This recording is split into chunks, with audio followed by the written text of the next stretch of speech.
All right, so lately I've been seeing a lot of Cuban Link interviews on my timeline. And in most of the interviews, he either talks about Fat Joe or his days in the terror squad and the fact that he's been blackballed or blacklisted from the music industry. But it seems that in most of these interviews, none of the interviewers ever ask him about this. And what is this? I'm talking about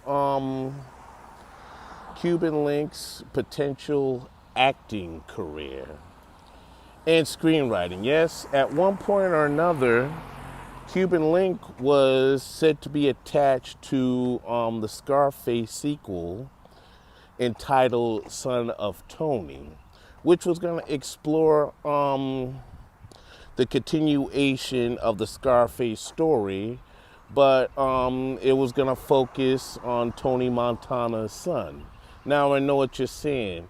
Well, Tony said that Elvira couldn't have kids because, always corroded and always high on quaaludes and stuff. But my belief is this: maybe Tony managed to knock up another chick when he had the falling out with Elvira. Maybe it could have been sometime after the restaurant and his little escapade in New York, or after he got back from New York. So maybe that's how he had an illegitimate son. All right, so I went on a tangent, but go with me here. All I'm saying is that none of the interviewers ever asked him about that. Now, obviously, that project didn't go through, but I was thinking about something for a minute. Why they now, instead of, I know that after the whole thing and the fiasco with the terror squad and everything, Cuban Link continued to record music under an independent label. But it was obvious that Joe had the radio unlocked, he had the clubs unlocked, and he had some of the music outlets and labels unlocked. I didn't realize that Fat Joe had that kind of juice. But you learn something new every day. But what I'm thinking is that Cuban Link, he could have used the acting thing as a way to get around Joe. And then after, he settled in his acting thing and done some parts and stuff, I'm sure he could have came across Tommy Tola, however you say his name, Mariah Carey's ex, or maybe a Russell Simmons, or a Leah Cohen, or somebody that pretty much was higher up on the food chain than Joe, that probably could have gotten him a second chance at recording. But yeah, as I was thinking about that story, I was just like, damn.